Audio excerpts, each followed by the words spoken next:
Tumbes tiene una atención especial, no de ahora, sino de hace un buen tiempo atrás, con respecto a su problemática social, económica, ambiental, que la tiene rezagada con relación a otras regiones, siendo potencialmente una región rica, no solamente en lo turístico, sino también en la producción, en el potencial agrícola que nos está atendiendo, y algún grave problema que comparte con los ecuatorianos, porque Tumbes es una región limítrofe con el Ecuador, y nos estamos refiriendo al tema de la contaminación minera ecuatoriana, que se inicia en los Andes ecuatorianos y que bajan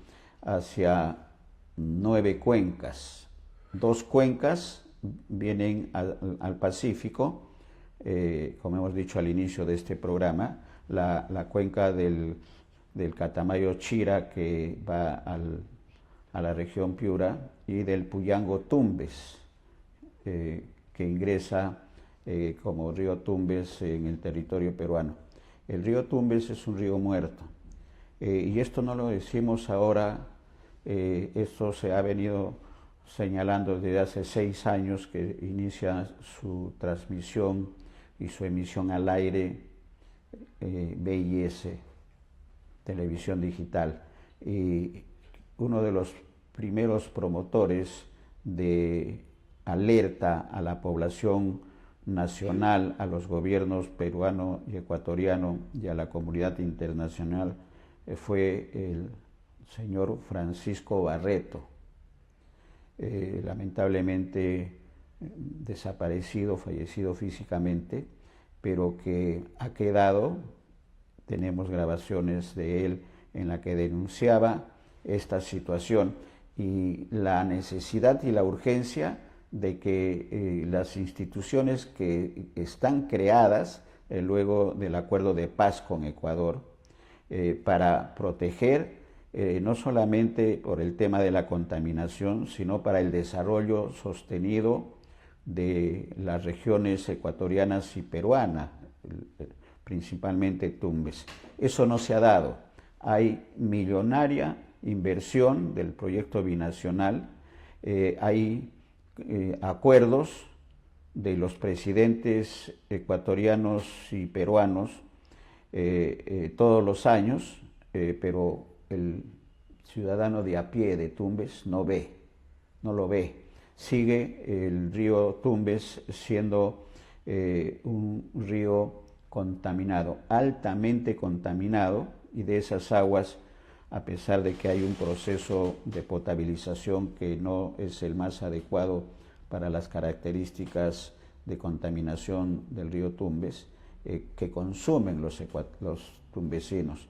Hay estudios del Ministerio de Salud que hablan en algunas zonas de Tumbes, las zonas ribereñas, las poblaciones ribereñas, que los niños están con la sangre contaminada. El agro que se riega con aguas del río Tumbes contaminadas, los productos alimenticios, la agricultura familiar también tiene indicios de presencia de metales pesados. Es un crimen lo que está ocurriendo, no de ahora, hace 10 años decía Francisco Barreto que venía bregando por las soluciones, pero el tema de la contaminación viene desde tiempos inmemoriales. Y es necesario que los candidatos actuales tengan como prioridad esa preocupación. Los actuales congresistas, representantes de Tumbes, han hecho poco o nada. Esa es la realidad, lo vamos a decir en su momento, con pruebas. Se han hecho reuniones, pero reuniones protocolares sin ningún impacto y sin una acción decidida para solucionar el problema. Entonces, estos candidatos los invitamos de todos los partidos políticos, a venir, tocar las puertas de Abriendo Puertas, el programa que está a disposición de todos ustedes con lo que significa alternativas de solución. Es decisión política, no solamente del gobierno nacional, también hay responsabilidad del gobierno regional y de los gobiernos municipales. El tema de la potabilización, hemos tenido entrevistas como las que hemos tenido con el doctor Napoleón Puño Lecarnaque, que es un especialista, ingeniero hidráulico, doctor en hidráulica y en desarrollo agrario, que daba las soluciones.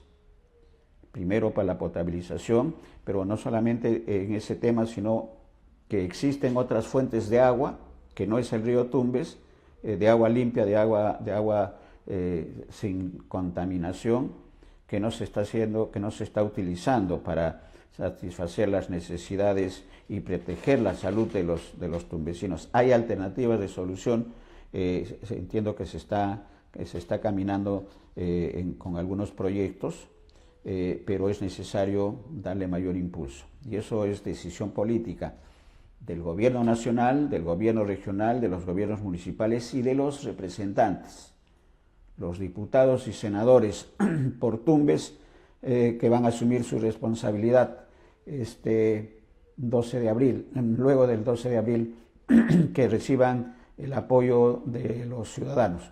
Esa es una tarea, y en Ecuador hay una mayor participación, hay una mejor organización, para ser exactos, de los colectivos. En Ecuador existen colectivos de ciudadanos defensores de la vida y del agua y en contra de la contaminación, que están mucho más organizados, y tenemos producción, nos ha dado a conocer un comentario de un comunicador ecuatoriano de la provincia de Cuenca, estamos hablando de David Moreno Calle, que en un video entre realidad y sarcasmo nos da a conocer esta intención del gobierno ecuatoriano de concesionar todo lo que signifique la minería, pero causando la destrucción de los recursos naturales que tiene Ecuador.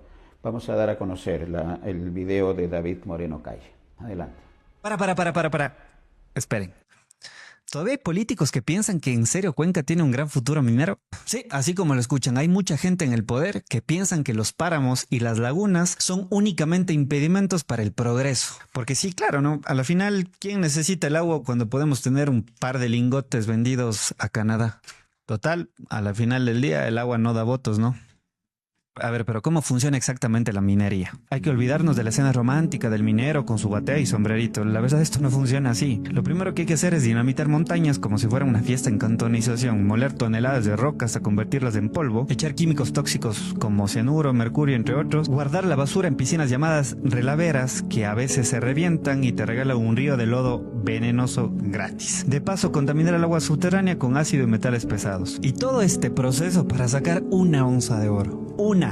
Lo que pesa un anillo de matrimonio que con mucha suerte va a durar mucho menos que el desastre ambiental que vamos a dejar atrás. Pero eso obviamente pasa en otros países. Aquí no va a pasar eso, ¿no? Ajá, pregúntale a Brasil, que en el 2015 vio como una relavera reventada arrasó con el río 12. Pregúntale al Perú, donde niños tienen plomo en la sangre porque viven cerca de minas. O a Namibia, donde, oh sorpresa, la misma empresa que quiere meter mano en Loma Larga, Dundee Precious Metals, ha sido denunciada por contaminación. Pero tranquis, que a la final nos prometen minería responsable, responsables de dejar un desastre ecológico atrás. Esperemos que al menos eso sí sea bien repartido. Pero a ver, en Cuenca ya se votó. En el 2021 la gente dijo no a la minería en las fuentes de agua. Clarito, contundente, democrático aparentemente, pero parece que algunos en el gobierno, la democracia funciona solo cuando está a su favor. La Corte Constitucional lleva 5 años sin sacar la ley de consulta previa. Mientras tanto, el Ministerio de Energía inventa manuales, asesorías internacionales y discursos de participación ciudadana para legitimar lo que ya estaba decidido, abrirle la puerta a la minería. Pero a ver, ¿y Etapa qué papel está jugando en este problema? Ahí están con todos los estudios técnicos diciéndonos que la minería en el páramo es inviable. ¿Y cuál fue la respuesta oficial? Desacreditarlo. O sea, cuando el técnico local habla es alarmista, pero cuando lo dice la empresa minera canadiense es ciencia. A ver, esto no es un tema ambiental, es un déjà vu histórico. Todas las sociedades hablamos de un bien común. Aquí el bien común es agua limpia, pero el gobierno prefiere el bien privado. El capitalismo convierte la naturaleza en mercancía hasta dejarla seca.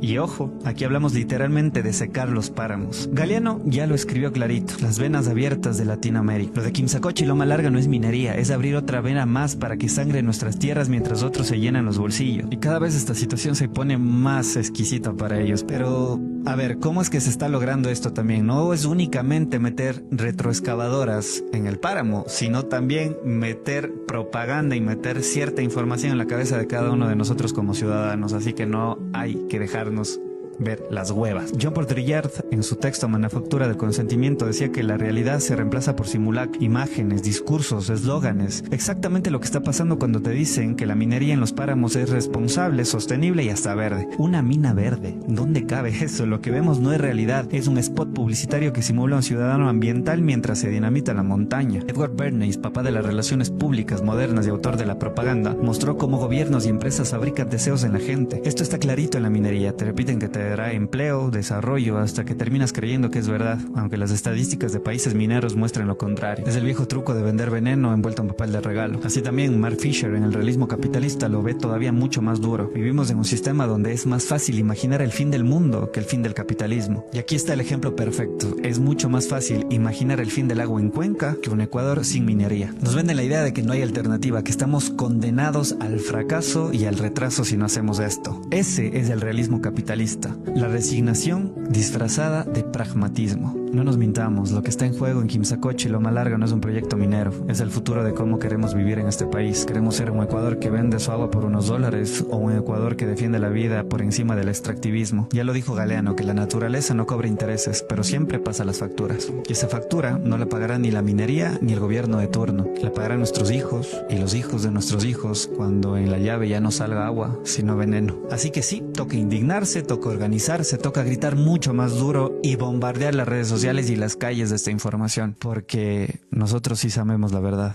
El oro puede esperar, el agua no. Bien, aleccionador,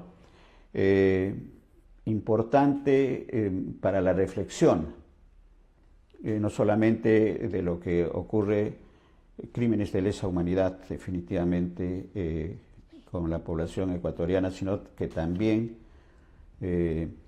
nos afecta a los peruanos, a los tumbesinos, a los piuranos, a los cajamarquinos, a los sanmartinenses, a los amazonenses, a los loretanos, porque con Ecuador compartimos 9 cuencas hidrográficas binacionales.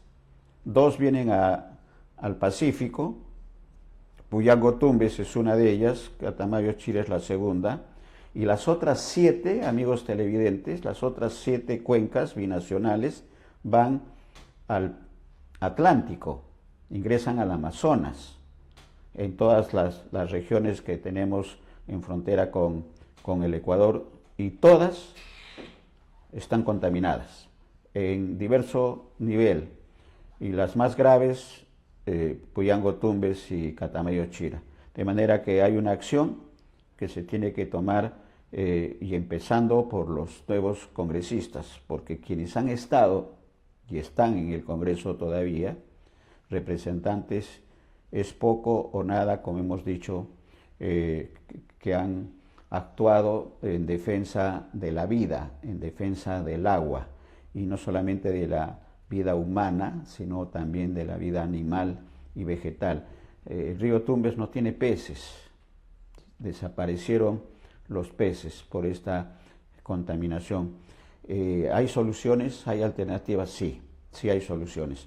Y esa alternativa se las dejamos a los candidatos al Congreso de la República, tanto senadores, diputados, en el tema de Tumbes, de Piura, de Cajamarca, de Amazonas y de Loreto. Amigos, llegamos a la parte final con esta reflexión, porque no solamente compete a los candidatos y a los que van a ser representantes de Tumbes, de Piura y de todas las regiones, sino compete a todo el país. El tema de la contaminación por la acción minera en las cabeceras de Cuenca es un problema y una acción que tienen que tocar todos los congresistas para proteger el agua, para proteger principalmente la vida animal, vegetal y la vida humana.